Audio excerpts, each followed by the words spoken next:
Assalamu алейкум достор. Эгер акыркы дүйнөдө болгон чоң окуяларды дагы эске алып, бул дүйнөнү мындай үстүрттөн карай турган болсок, бул дүйнө өзгөрүп атат деп айтсак болот. Биздин көз алдыбызча булуттарды карап турганда байкатпай бир формадан башка формага өзгөрөт го. Ошондой болуп, бул дүйнөдө чоң өзгөрүүлөр болуп атат. Экинчи дүйнөлүк согуштан кийин көбүнчө Американын кызыкчылыктарын эске алып курулган тартиптер өзгөрүп баштады. Экинчи дүйнөлүк согушту жеңип чыккан эң чоң мамлекет Америка болгон. Экономикасы күчтүү, армиясы күчтүү, алтын резерви көп болгон. Анан бардык дүйнөлүк мамлекеттерди жыйып, өзүнүн акчасын эл аралык валюта кылып кабыл алдырган. Бул дүйнөгө дагы ыңгайлуу болгон. Кийинчерээк ал жоопкерчилигин Америка аткара албай калган 70-жылдарга барып. Себеби Америка долларды алтынга байлаган эле. Менде резервимде абдан көп алтын бар. Канча алтын болсо ошонун баасында бир унция алтынды $35 деп эсептеп, ошол эсеп менен алтын канча болсо ошончо гана доллар басып чыгам. Андан ашыкча доллар чыгарбайм деген. Себеби андан ашыкча басып салса доллардын баасы түшүп кетет. Анан менин акчамды колдонгула, эгер кийин акчам керек эмес болуп калса доллар. Мага алып келсеңер, мен аны баягы эсеп менен алып силерге алтын берем деген. Анан дүйнө өнүгүп өсүп баштаган. Дүйнө үчүн, дүйнөнүн экономикасы үчүн бул ыңгайлуу болгон. Кийинчерээк дүйнөгө көбүрөөк доллар керек болуп баштаганда Америка Вьетнам согушуна кирип алып, өзү көп долларды коротуп салып, дүйнөнүн алдында өзүнүн жоопкерчилигин аткара албай калган. Ошентип 71-жылы булар баягы келишимден чыгып кетет. Андан кийин Америка билгенинче каалагандай кагазды басып чыгарып, кагаз долларды көбөйтүп баштайт. Ал долларлар чыккан доллар, ошол 71-жылдан кийин чыккан долларлар алтынга байланбагандыгы үчүн бара-бара доллардын баасы түшүп баштайт. Бул бир. Андан сырткары жалпы эле Америка бул дүйнөнүн моралдык бир мугалими, байкеси деп эсептеп алган да. Бизде демократия бар, бизде адам укугу бар, бизде аялдардын укугу бар, жана башка деген баягы Америкадан мурда эле бар болгон, өзү бул дүйнөгө пайдалуу болгон баалуулуктарды Америка өзүнүкү кылып алган. Анан элдин баары ал убактарда Америкага суктанат эле, чындап эле Америкага баргандар Америкада мындай экен, тигиндей экен деп Американы ушундай мактайт эле. Ошондой деп билинет эле. Анан Америка башка өлкөлөргө барып, силер мынтип жашашыңар керек, мындай кылбашыңар керек деп мугалимдик кылат эле. Мурда адамдар аны Америкага жараштырат эле. Себеби Америка ошол принциптерди өзү сактайт экен деп билинет эле. Кийинчерээк ал нерселерди Америка чынында сактап алгандыгы көрүнүп баштады дүйнөгө. Адамдар көбүрөөк ошону түшүнүп баштады. Моралдык жактан Америка андай эле жогору турбайт экен. Ал демократия, адам укугу деген сөздөрдү булар повод катары колдонот экен. Бир өлкө жакпай калса, бир өлкөдөгү бийлик жакпай калса, аны жок кылуу үчүн ошол сөздөрдү колдонот экен. Сенде демократия жок, сен террористсиң, сенде аялдардын укугу жок деген сөздөр менен күнөөлөйт экен.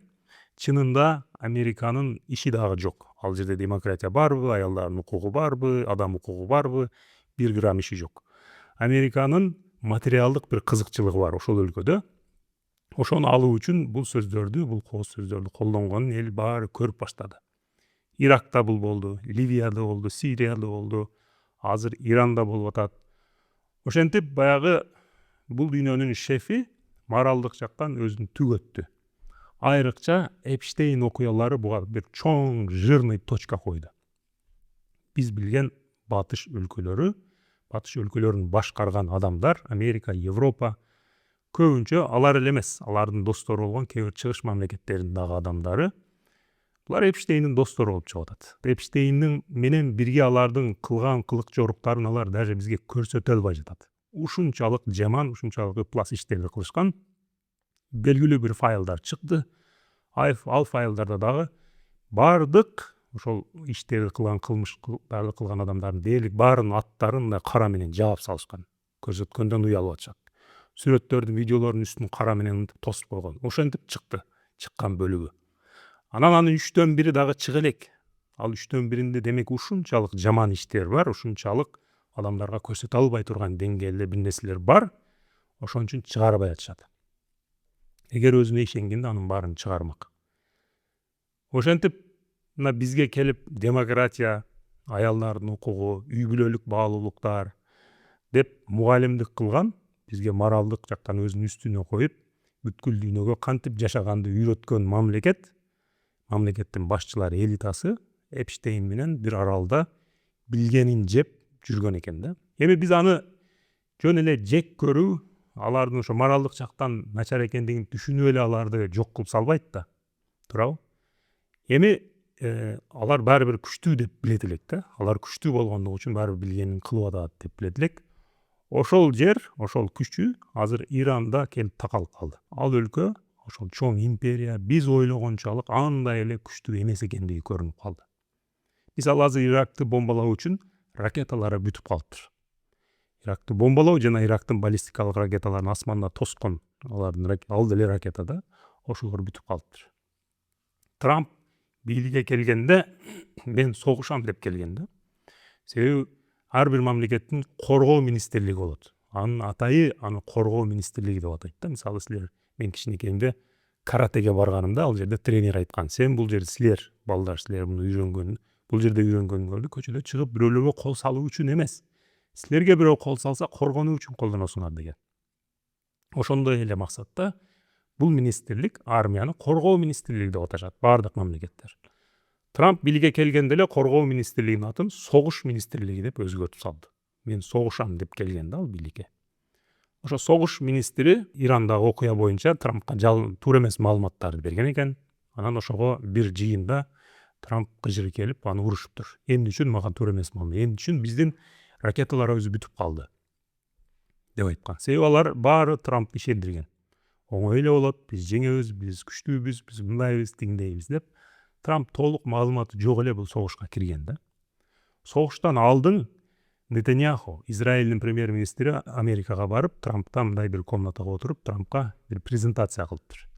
Ал жерде биз Али Хаменейди өлтүрөбүз, армиянын башчысын, бир 30-40 генералды өлтүрөбүз, алардын каякта жүргөнүн так маалыматыбыз бар. Бир кабарга караганда Израилдин коопсуздук кызматы Ирандын көчөлөрүндөгү камералар барбы, машинелерди коопсуздук сактап турган камера, ошолорду взлом кылып алыптыр деген дагы кабар чыкты. Көптөн бери ошолор аркылуу шаарды байкап отурган экен деген кабар чыкты. Ошентип алардын лидери, генералдары, окумуштуулары, мамлекетти башкарып турган ключевой адамдардын каякта жүргөнүн Израиль билет экен. Биз ошолорду бомбалап салгандан кийин иш бүтөт деп айткан экен да, оңой эле деп айткан экен. Анан Трамп sounds good to me деген сөздү айттыр. Мен макулмун деген мааниде да. Анан согуш башталган. Чындап эле ошол Нетаньяху айткандай Али Хаменейди өлтүрүштү, генералдарды өлтүрүп салышты. Көрсө Иран андай мамлекет эмес экен, антип эле оңой жеңип сала турган мамлекет эмес экен. Венесуэла эмес экен да. Иран Иракта, Америка Иракка кирип барганда эле даярданып баштаган экен. Булар бүгүн Иракты басып алуу, эртеби кечпи бизге дагы келет деп Америка менен согуша тургандай болуп даярданып жүргөн экен. Ирактын армиясы бир жерден башкарылбайт экен. Лидер бар, аларга баардык армияны башкарган генералдар бар. Бирок өзүнчө топторго бөлүп салыптыр. Эгер кокус булардын үстү менен байланышы үзүлүп калса, булар өзүнчө эгемендүү чечим алып согуша бере тургандай кылып толтура топторго бөлүп салыптыр армияны. Ошондо үстүн эле генералдарды эле, башты эле өлтүрүп салса, Ирандын армиясы баары такалып туруп калбай турган болуп калыптыр да. Бул накта антихрупкость деген сөзгө туура келген бир мамлекет. 79-жылдан бери санкцияда жашайт, экономикалык жактан кыйналып жүрөт. Экономикалык эле санкция эмес, технология жана билимге дагы санкция салынат да. Ал дрондорду, ал ракеталарды, ал технологияны жасоо үчүн билим керек. Көбүнчө батыш ошол өнүккөн мамлекеттерден билим алыш керек, алардан бир запчасттарды алыш керек, алардан окумуштууларды алып келиш керек. Аларга санкция салынгандыгы үчүн Иран ошонун баарын өзү жасаганга аргасыз болгон. Өздөрүнүн ичинен окумуштууларды, инженерлерди чыгарганга аргасыз болгон. Бир эле согуш тармагында эмес. Мисалы аларда 90 миллион адам жашайт да. Ал 90 миллион адам дагы ооруйт, туурабы? Алар дагы больницага барат. Ошентип алардын медицинасы дагы өз алдынча өнүгүп кетиптир. Мисалы азыр Туркияда, Америкада, Европада, Россияда кымбат баага жасалган операциялар, көпчүлүк операциялар Иранда арзанга жасалат экен. Анан Иранда дары дермек деле арзан экен. Ошентип мамлекет катары өзүнө өзү жетиштүү бир мамлекетке айланыптыр. Ооба кыйынчылык бар, жөнөкөй жарандар кыйналып жашайт. салыштырмалуу. Бирок акыркы согуштар эмнени көрсөттү? Араб мамлекеттери абдан бай болгонуна карабай, өтө көп акчасына болгонуна карабай, мындай кыйын учурларда абдан эле сыртка көз каранды болуп калгандыгын көрсөттү. Болбосо мындай караганда кимдин акчасы көп болсо ошол күчтүү болуш керек эле. Бирок эгер Иран менен арабтарды салыштыра турган болсок, арабтар коопсуздук жагынан дагы Америкага, батышка көз каранды экен. Өздөрүнүн армиясын түзбөптүр. Мисалы даже алардын азык түлүктөрү, магазиндер көбүнчө сырттан келет экен. Суу деңизден алынат экен. Ошол деңиздин суусун иче турган сууга айланткан заводдору бар экен. 56 завод бар экен жалпы араб мамлекеттеринде. Эгер азыр дагы согуш күчөп кете турган болсо, Иран 56 дронду ыргытса, ошол заводдор иштен чыгат. Андан кийин булардын иче турган суусу жок болуп калат. Эгер бар жокту тосуп сала турган болсо, азык түлүк кирбей калат. Анан өздөрүнүн армиясы жок.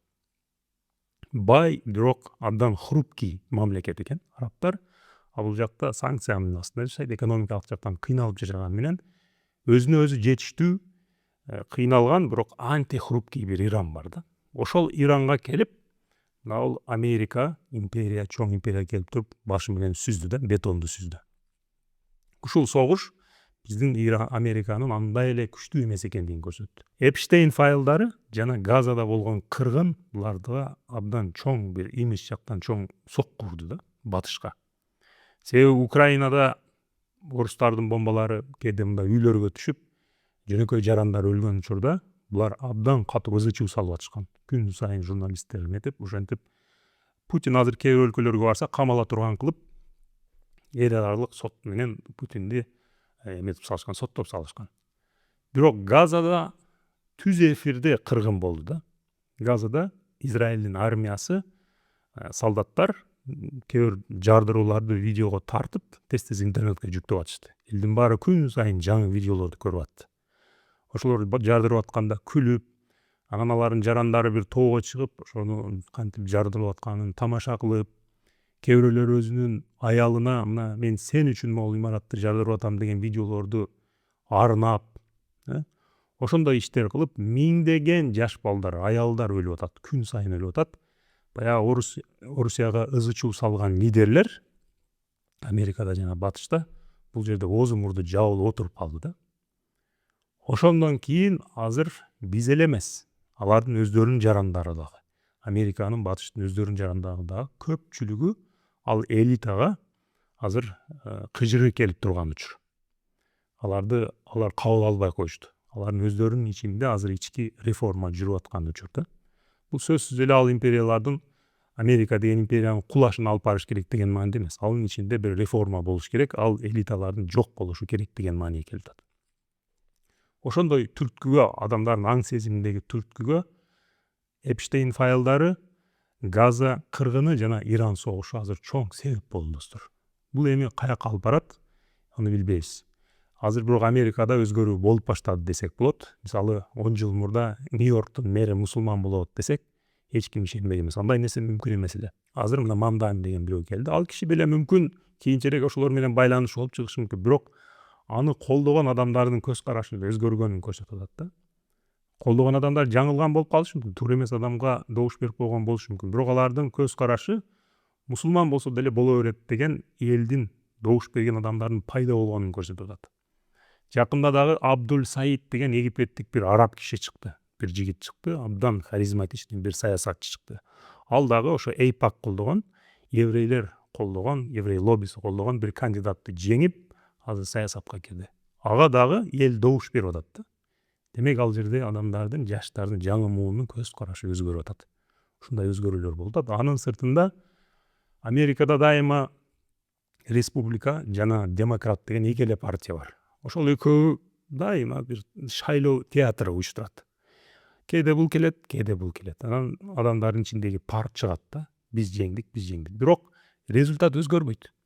Дайыма Американын артында, Американы кармап турган чоң күчтөр бар. Ошолордун кызыкчылыгына бул кандидаттагы кызмат кылат. Булар көбүнчө Израилдин кызыкчылыгы үчүн катуу иштеген адамдар келет да. Азыр үчүнчү бир партия чыга турган болуп атат. Үчүнчү партиянын башчылары ушул акыркы окуялардан келип чыгышты.